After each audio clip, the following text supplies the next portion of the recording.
नमस्कार, आप लोग उत्तराखंड में आपका स्वागत है। मैं हूं आपके साथ प्रियंका तिवारी। शुरुआत करेंगे इस खास बुलेटिन की। मुख्यमंत्री पुष्कर सिंह धामी मंगलवार शाम खटीमा से सीधे दिल्ली पहुंचे। वे भाजपा के राष्ट्रीय अध्यक्ष जेपी नड्डा के साथ अन्य केंद्रीय नेताओं से मुलाकात कर सकते हैं। पूर्व केंद्रीय मंत्री डॉक्टर रमेश पोखरियाल निशंक ने भी हाल ही में राष्ट्रीय अध्यक्ष से मुलाकात की। उनकी मुलाकात के सियासी निहितार्थ टटोले गए। सियासी जानकार निशंक नड्डा की मुलाकात को चुनाव मतगणना के बाद संभावित परिस्थितियों से जोड़कर देख रहे थे।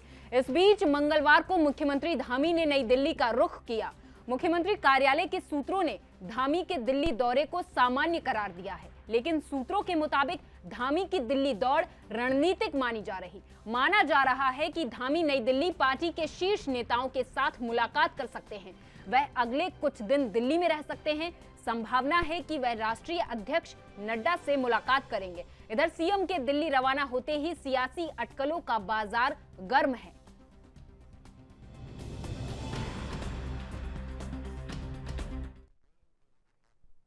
पूर्व मुख्यमंत्री हरीश रावत आज कांग्रेस नेता यशपाल आर्य से मिलने उनके आवास पहुंचे। इस दौरान यशपाल आर्य के पुत्र और नैनीताल से कांग्रेस प्रत्याशी संजीव आर्य भी मौजूद रहे। इस मुलाकात के राजनीतिक मायने भी निकाले जा रहे हैं, क्योंकि 10 मार्च को चुनाव परिणाम आने वाले हैं। उससे पहले बड़े नेता बहुमत के समीकरण को जोड़ घटाने में लगे हुए हैं। इस दौरान मीडिया से बातचीत करते हुए हरीश रावत ने कहा कि कांग्रेस पार्टी स्पष्ट बहुमत के साथ सरकार बनाने जा रही और लोकतांत्रिक पार्टियां जिन्होंने भाजपा के खिलाफ पूरी मजबूती से चुनाव लड़ा है, उनको भी वह सरकार आने पर साथ लेकर चलेंगे। सभी लोकतांत्रिक ताकतें एक साथ मिलकर अच्छी सरकार चलाएं, यही उनकी इच्छा है। देखिए, युद्ध शीघ्र बंद हो और इसमें भड़काने की कार्रवाइयों के बजाय दोनों को समझौते की टेबल पर लाना, ये विश्व नेतृत्व का काम है।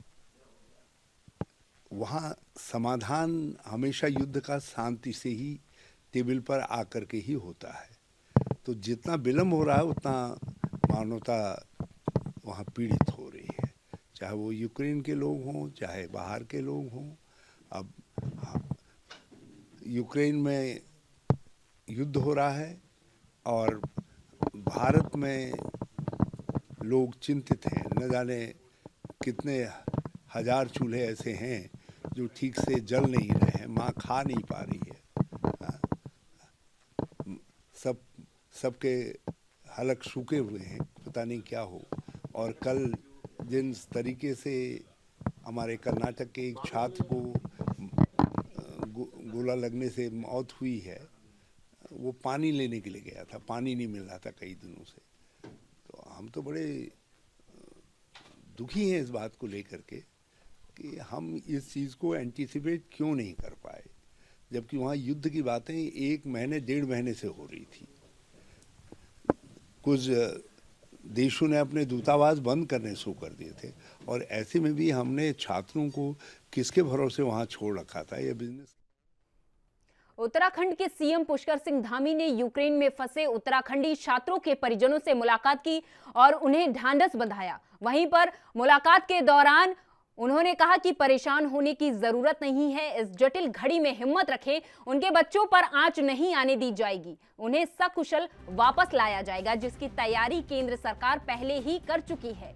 तो वहीं उन्होंने परेशान छात्रों से भी वीडियो कॉल के माध्यम से बात की। उन्हें ये भरोसा दिलाया कि वे सभी जल्द ही वतन वापसी करेंगे। इस दौरान सीएम पुष्कर सिंह धामी ने सभी परेशान छात्रों से अपील की कि तब तक वे हिम्मत से काम लें और खुद को सुरक्षित रखें। हालांकि अभी ये कह पाना कि रूस और यूक्रेन विवाद कितना लंबा चल सकता है, इसकी कल्पना करना थोड़ा मुश्किल है, लेकिन फिर भी ये कहीं तीसरे विश्व युद्ध की तरफ ना बढ़ जाए, इसकी पूरी कल्पना की नहीं जा सकती। अभी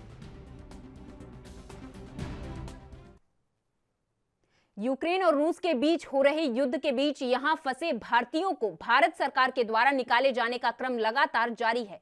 इसी क्रम में काशीपुर में रहने वाली और यूक्रेन के इवान फ्रांसिस्को शहर में मेडिकल की 5वें वर्ष की छात्रा कादम्बिनी मिश्रा के देर रात काशीपुर पहुंचने पर परिजनों ने राहत की सांस ली, जिसके बाद घर परिवार में खुशी का माहौल बना हुआ। बता दें कि रूस और यूक्रेन के बीच युद्ध छिड़ने के बाद कई शहरों में फंसे भारतीयों को सकुशल निकालने के लिए भारत सरकार के द्वारा लगातार प्रयास किए जा रहे। भारत सरकार के द्वारा अब तक वहां से निकाले गए छात्रों में उत्तराखंड के कई छात्र छात्राएं शामिल हैं। उन्हीं में से सकुशल वापस लौटी काशीपुर की कादम्बिनी मिश्रा के घर पर अभी फिलहाल खुशी का माहौल है।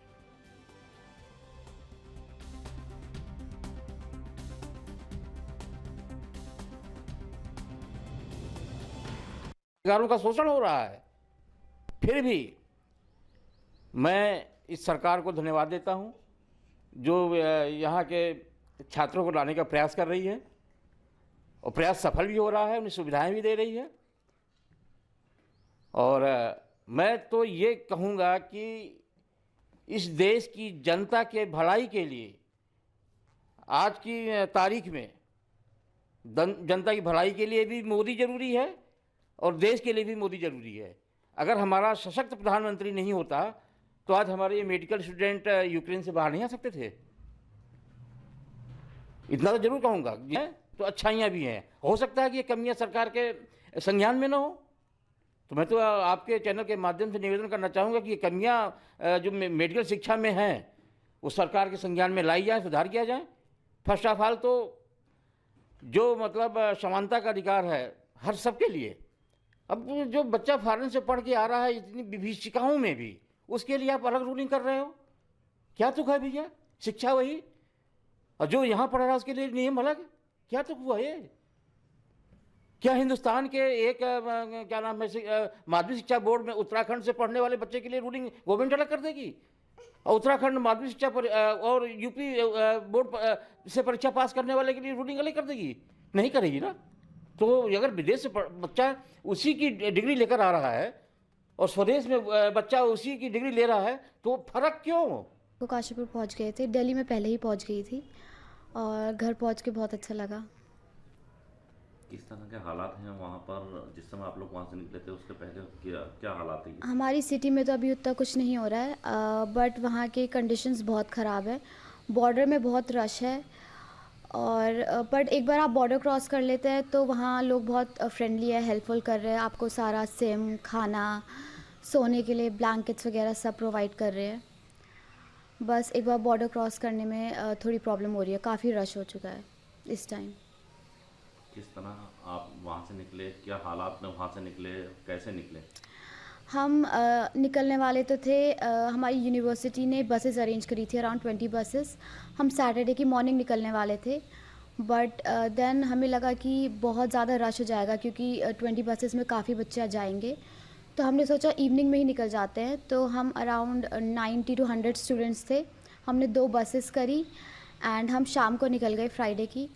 हम अराउंड 4 to 5 आवर्स की जर्नी थी बॉर्डर तक। हम वहाँ गए, वहाँ बॉर्डर पे भी बहुत भीड़ थी और बहुत लंबी लाइन लगी हुई थी। तो हम वहाँ पे एक कैफ़े था, हम कैफ़े जो पेट्रोल पंप्स में होते हैं छोटे छोटे, वहाँ हमने वेट करा काफ़ी टाइम एंड देन वो लड़कियों को पहले भेज दे रहे थे। तो हमने मेरे साथ 1-2 लड़कियाँ और थी, तो हम 2-3 लड़कियों ने पहले बॉर्डर क्रॉस करा। जनपद ऊधम सिंह नगर के जसपुर निवासी पवन चौहान का पुत्र दिव्यांशु चौहान यूक्रेन के सूमी शहर में एमबीबीएस की पढ़ाई करने गया था। सुनहरा भविष्य बनाने यूक्रेन गए दिव्यांशु को क्या पता था कि रूस और यूक्रेन के बीच छिड़ी जंग उनके भविष्य और जीवन पर प्रश्न चिन्ह लगा देगी। दिव्यांशु के परिजनों का बच्चे की चिंता के मारे बुरा हाल है। दिव्यांशु अपने दोस्तों के साथ डर के साए में यूक्रेन में जीने को मजबूर है। परिजनों से वीडियो कॉल में दिव्यांशु ने बताया कि वह कॉलेज के हॉस्टल में ही है, लेकिन शहर में कर्फ्यू लगे होने के कारण बाहर जाना मना है। और वहाँ स्थिति ज़्यादा खराब है, हमारे बच्चों को ज़्यादा परेशानी खतरा है।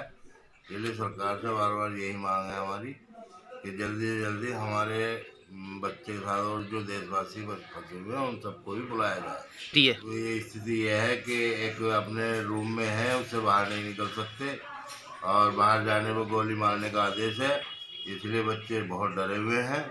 तो कृपा करके उन्हें बुलाएं। रूस और यूक्रेन के बीच जंग जारी है, लेकिन इसी बीच भारत पर एक बार फिर से महंगाई की मार पड़ सकती है। आपको बता दें कि महीने के पहले दिन ही एलपीजी के कमर्शियल सिलेंडर के नए रेट जारी हो गए। सिलेंडर के रेट में 105 रुपए का इजाफा हुआ। साथ ही ये कयास भी लगाया जा रहे हैं कि 7 मार्च के बाद घरेलू एलपीजी सिलेंडर भी महंगा हो सकता है। पर्व है और हम भी जो है भोलेनाथ जी से यही दुआ कर रहे हैं, यही जो है हमारा निवेदन है, प्रार्थना है कि रूस और यूक्रेन के बीच में जो ये युद्ध छिड़ा है ये तुरंत युद्ध विराम हो, अन्यथा भारत के साथ साथ पूरी विश्व पे इसके बड़े दुष्प्रभाव पड़ेंगे। चाहे वो पेट्रोलियम प्रोडक्ट से लेके हो, डीजल हो, पेट्रोल हो, गैस हो या अन्य कोई भी ऐसी चीज़ें जो सीधे प्रभावित करने जा रही हैं, खासकर हिंदुस्तान को भी। हमारे पड़ोस में ही रूस और यूक्रेन है, विश्व तो प्रभावित होगा, हम भी प्रभावित होंगे।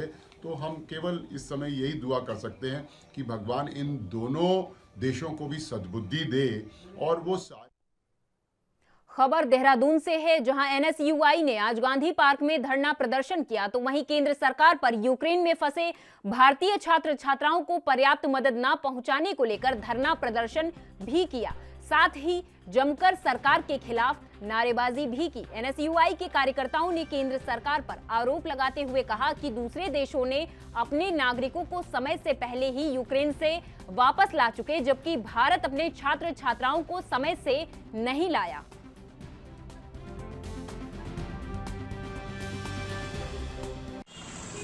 प्रकार से यूक्रेन और रूस के बीच युद्ध चल रहा है और इसमें हजारों की संख्या में जो छात्र हैं वो यूक्रेन में हमारी पढ़ाई के लिए गए थे, लेकिन एम्बेसी के सूचना देने के बाद भी भारत सरकार ने समय पर भारतीय छात्रों को यूक्रेन से नहीं निकाला।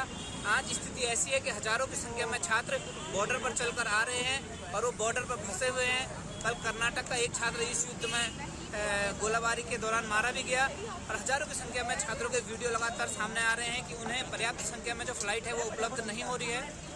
और हमारी केंद्र सरकार आज भी यूपी में चुनाव प्रचार में लगी हुई है। हम सरकार से यही मांग करते हैं कि शीघ्र से अतिशीघ्र जो छात्र आगामी 4 धाम यात्रा के मद्देनजर मुनिकीरेती थाना क्षेत्र में लगने वाले जाम की समस्या से निपटने के लिए पुलिस कप्तान नवनीत भुल्लर काफी गंभीर दिखाई दे रहे।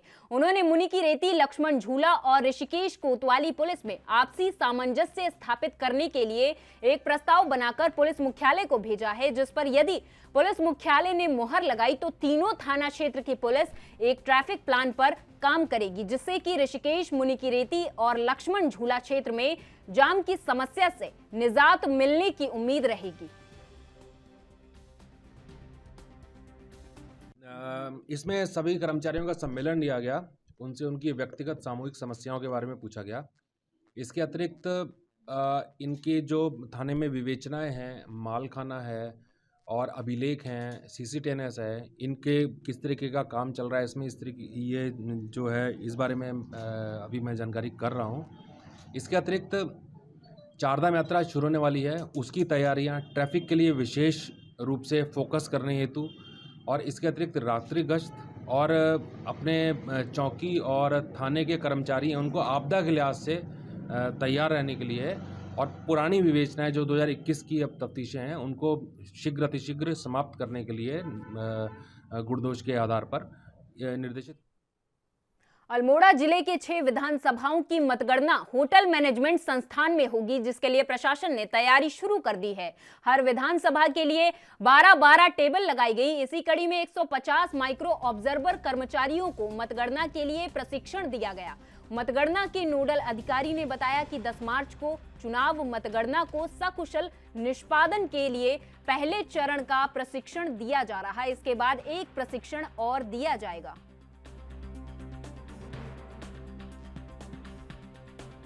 उसके क्रम में हमने लगभग 130 गणना पर्यवेक्षक और उसी ही संख्या में करीब 150 से ऊपर संख्या में हमने माइक्रो ऑब्जर्वर्स की यहाँ पे आज तैनाती की है। आज उनका प्रथम दौर का जो है प्रशिक्षण यहाँ पे संपादित किया जा रहा है। इसके बाद फिर हम एक सेकंड राउंड ऑफ ट्रेनिंग भी कराएंगे। इसमें उनको दोनों ही जो हमारे EVM की ट्रेनिंग भी है और पोस्टल बैलेट्स की ट्रेनिंग भी है और जो हमारे ETP भी है। और यहाँ रुकेंगे एक छोटे से ब्रेक के लिए। ब्रेक के बाद फौरन लौटेंगे कुछ और खबरों के साथ।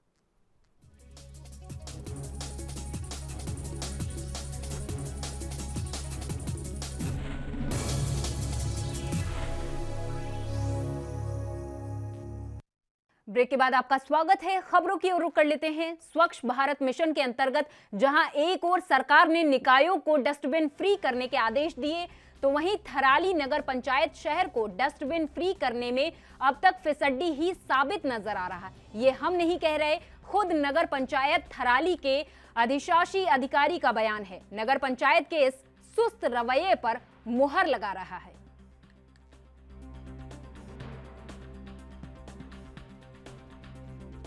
नहीं, वहाँ जो हमने डस्टबिन रखे हैं वो एक तो ये डस्टबिन फ्री होना है शहर, और इसमें ये सरकार से आदेश आ रहे हैं कि इसको डस्टबिन फ्री करा जाए सभी वार्डों को। 4 वार्ड हैं यहाँ पर, 4 वार्डों को डस्टबिन फ्री होना है। तो वो धीरे धीरे हमने अभी उठाने शुरू करे हैं और धीरे धीरे सभी डस्टबिन। उत्तराखंड के जसपुर क्षेत्र में लगातार अवैध खनन माफिया सक्रिय हैं। आपको बता दें, मालधन क्षेत्र में ढेला बैराज को मजबूत करने के लिए करोड़ों रुपए की लागत से काम चल रहा है, जहां सिंचाई विभाग के काम की आड़ में ठेकेदार धड़ल्ले से अवैध खनन कर रहे। वहीं करोड़ों रुपए की योजना की आड़ में अवैध खनन कर गहरे गड्ढे कर बैराज को पहले से भी कमजोर किया जा रहा। वन विभाग के अधिकारी डीएफओ बलवंत सिंह शाही ने बताया कि पहले भी सूचना पर ढेला बैराज से कई पोकलेन मशीन पकड़ी गई थी और कार्रवाई भी की गई थी। साथ ही बताया कि फिर खनन की सूचना मिल रही है, जिसमें टीम भेज जांच कर कार्रवाई की जाएगी। अगर मौके पर स्टॉक मिलता है तो उसको सीज किया जाएगा। मालधन में ढेला बैराज के आसपास जो है बहुत बड़ी मात्रा में खनन हो रहा है और स्टॉक किया जा रहा है। सर, आपके द्वारा उसमें क्या कार्रवाई की गई है सर अभी तक? ढेला बैराज में हमने पहले भी पोकलैंड मशीन पकड़ी थी और उसको अभी हमारी कस्टडी में है, और इसके बाद अभी मुझे शिकायत मिल रही कि उसके नीचे भी अभी खनन किया जा रहा है, तो मैं अपनी टीम भेजकर उस पर कार्रवाई करूँगा। और सर, मौके पर अगर कुछ मिलता है तो क्या? जिला चिकित्सालय पौड़ी में सेवा दे रहे कुछ डॉक्टरों की शराब के नशे में धुत होकर हुड़दंग मचाने पर जमकर पिटाई की गई। मामला इस कदर बढ़ा कि इस लड़ाई में लाठी डंडे तक चलने लगे और मामला अब थाना कोतवाली तक जा पहुंचा है। दरअसल पीजी गेस्ट में रह रहे जिला चिकित्सालय पौड़ी के डॉक्टर्स पर पीजी गेस्ट हाउस के मालिक ने आरोप लगाया है कि डॉक्टर्स की टीम देर रात शराब के नशे में चूर होकर यहां हर रोज जमकर हुड़दंग मचा रही थी। हमारा इधर पीजी हॉस्टल है डॉक्टर्स का, यहाँ पे सभी को रूम किया हो गया है और इन्होंने वहाँ बाहर से गुंडे बुला के हमें पिटवाया और उनके पास रोडे थी, जो आपने वीडियोस में देख लिया होगा। तो रोडे थी ये वो, और ये जो कह रहे हैं कि हमने ये किया हमने वो किया, हमने कुछ नहीं किया। हमें इन्हें प्यार से बात की, ये पहले हस्बैंड वाइफ आए, गुंजन नेगी और अंजलि नेगी। इन्होंने हाथ में एक लोहे की रोड थी, एक के हाथ में लठ था। वहाँ मैंने कहा कि नहीं अगर कोई बात है तो आप पुलिस को बुलाओ, हम पुलिस से बात करेंगे, कोई बात नहीं। फिर उसके बाद हमने कहा सब अपने रूम में जाने लग गए। इसके बाद ये और इसके कोई लोकल इन्होंने गुंडे गांडे लड़के बुलाए और सीधा आके सिर पे ये रोडों से मारने लग गए। मेरे सिर पे बॉडी पे रोडे बजी, सब कुछ हुआ और मेरे सिर पे ब्लीड हो गया और उसके बाद मेरे को चक्कर से आने लग गए, शुरू हो गए। तो ये उसके बाद फिर हम इधर आए, हॉस्पिटल आए कि सीटी स्कैन ये वो करवाना है हमने। तो उसके बाद ये हॉस्पिटल भी आए और हमें धमकी दी कि हम यहाँ के लोकल हैं, 50 बंदे बुला के हॉस्पिटल को लॉक करवा देंगे और तुम्हें जान से मरवा देंगे, और इसकी भी वीडियो रिकॉर्डिंग की हुई है। फिर आगे आपने क्या कार्रवाई करने के कहा? अभी हमने पुलिस में FIR रजिस्टर करवा दी हुई है। हमने सभी ने जितने भी थे, हमारे अन्य डॉक्टर भी थे, doctor Shashank, doctor Akash, doctor Ayush, doctor Shashank, doctor Ayush, doctor शुद्ध और भी सारे डॉक्टर थे। तो उनके सभी ने हमने FIR रजिस्टर करवा दी हुई है। तब पुलिस अपना एक्शन लेगी। आपका नाम? डॉक्टर राहुल। रहे हैं कि भाई गुंजन नेगी ने मारपीट करी है या फिर मोहित नेगी ने मारपीट करी है। आप उसके वीडियो के साइड में जाइए और वहाँ पे इन्होंने मेरे पति को लेटाया हुआ है। वहाँ पे कैमरा वगैरह लगा है?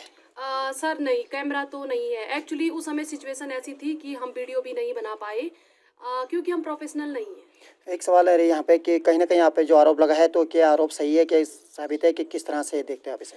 मैं तो सर यही कहना चाहूँगी कि ये आरोप बिल्कुल गलत है। बाकी आप अगर मैं आप लोगों को मैं आप लोगों से रिक्वेस्ट करूँगी कि अगर आप लोगों को हम लोगों पे विश्वास नहीं है तो वहाँ पे विकास मार्ग मोहल्ला है जहाँ पे हम रहते हैं, वहाँ के लोगों से आप एक बार बोल सकते हैं। और डॉक्टर राहुल की जो बात हुई है कि उन पे पट्टी लगी है, उन पे चोट लगी है, उसके लिए मुझे बहुत खेद करती हूँ मैं, क्योंकि उन पे एक्चुअली चोट लगी हुई है और वो भी बचाव के चक्कर में लगी हुई है। बट उनसे मैं माफ़ी मांगना चाहूँगी कि सर हम ये सब नहीं चाह रहे थे, बट एक्चुअल में ये सब हो गया है, तो इसके लिए मैं आपसे बहुत बहुत माफ़ी चाहती हूँ।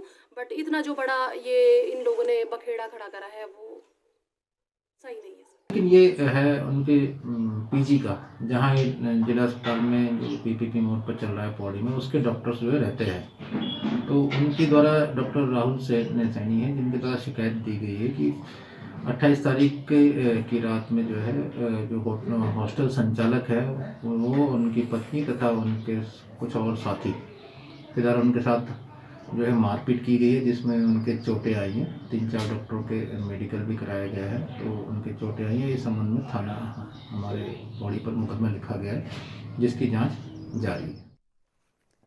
बाजपुर के सामुदायिक स्वास्थ्य केंद्र में बने होम्योपैथिक विभाग की प्रभारी चिकित्साधिकारी डॉक्टर शिखा संभल द्वारा स्कूली छात्राओं और अध्यापकों को आर्सेनिक एल्बम 30 दवा का वितरण किया गया। इस दौरान डॉक्टर शिखा संभल ने दवा के सेवन की जानकारी दी। बता दें कि केंद्र सरकार लगातार लोगों को कोरोना वायरस से बचने के लिए प्रयास कर रही और वहीं कोरोना वायरस से स्कूली छात्र छात्राओं को बचाने के लिए भारत सरकार के उपक्रम आयुष मंत्रालय के निर्देश पर उत्तराखंड में आर्सेनिक एल्बम 30 दवा का वितरण भी किया जा रहा है। बिल्कुल मैं आपसे कहना चाहूँगी, क्योंकि बच्चों की परीक्षाएं बहुत पास है और इसी उद्देश्य और बच्चों को सुरक्षित रखना भी बहुत ज़रूरी है, क्योंकि कोविड की तीसरी लहर अभी भी अपने उसमें है। तो इसी को देखते हुए आज हम लोग यहाँ आदर्श इंटर कॉलेज कन्या विद्यालय में आए हुए हैं और हमारे माननीय निदेशालय उत्तराखंड होम्योपैथिक चिकित्सा सेवाएं और हमारे जिला होम्योपैथिक चिकित्सा अधिकारी डॉक्टर महेश जोशी जी के आदेशानुसार हम लोग यहाँ पर आए हुए हैं। और हमारा कोशिश यही रहेगी कि छात्र छात्राओं को प्रतिरोधक क्षमता की बढ़ाने के हेतु आर्सेनिक एल्बम का वितरण हम ज़्यादा से ज़्यादा करें, ताकि बच्चे अपने परीक्षाओं को गदरपुर के नवयुग मल्टी स्पेशलिटी अस्पताल पर दुर्गापुर के ग्रामीणों ने इलाज में लापरवाही करने का मुकदमा दर्ज करवाया। दरअसल सारा मामला गदरपुर में एक अस्पताल का है, जहां जच्चा बच्चा को लाने के बाद लापरवाही के चलते नवजात शिशु की मौत हो गई। ग्रामीणों ने बताया कि उनकी रिश्तेदार महिला, जो कि उनकी बहू लगती है, उसे आज दिनेशपुर रोड गदरपुर में नवयुग मल्टी स्पेशलिटी अस्पताल में लाया गया था, जहां पर उन्होंने सिजेरियन ऑपरेशन की बात कही, लेकिन डॉक्टर कई घंटे बाद भी नहीं पहुंचे, जिसके चलते नवजात की मौत हो गई। अब डॉक्टर यहाँ पे थे नहीं, फिलहाल तो इनको बोलना चाहिए कि डॉक्टर यहाँ पे है नहीं, यहाँ पे हमारे पास अवेलेबल है नहीं। तो अब हम तो यही कहेंगे कि इनकी लापरवाही से ही हुई है जो हुई है। प्रशासन से क्या मांग करते हैं? प्रशासन से यही मांग है कि देखिए आगे किसी और के साथ ऐसा ना हो जो हमारे साथ हो चुका है। अब जो हो गया वो तो हो गया, लेकिन किसी और के साथ ऐसा। जी देखिए, अभी कुछ देर पहले मुझे सूचना आई थी, एक दिनेशपुर मोड़ पर नवयुग मल्टी स्पेशलिटी हॉस्पिटल है, तो इसमें एक प्रसव का मैटर आया था दिनेशपुर से। सूरज नाम का व्यक्ति है, अपनी मिसेस का प्रसव कराने लाया था। तो कुछ उनके सूरज और उसके परिजनों का आरोप है कि डॉक्टर की हिला हवाली के चलते उनकी जो नवजात जो लड़की हुई थी उसकी मृत्यु हो गई है। इस संबंध में मौके पर हमारे पुलिस टीम गई और लोगों को शांत करवाया है वहाँ पे, और इसमें जो बच्ची है, जो मृतका है, उसको जो है पंचनामा करके पोस्टमार्टम की कार्रवाई की जा रही है और जो भी तहरीर आएगी उस पर प्रॉपर कार्रवाई की जाएगी। मामला ये है कि ये हमारी घर की बहू थी और करीबन लगभग 9:30 बजे उनको पैन हुआ था, डिलीवरी होनी थी उनकी। और मेरे साथ इस खास पेशकश में बस इतना ही। आप देखते रहिए एनबी न्यूज़। नमस्कार।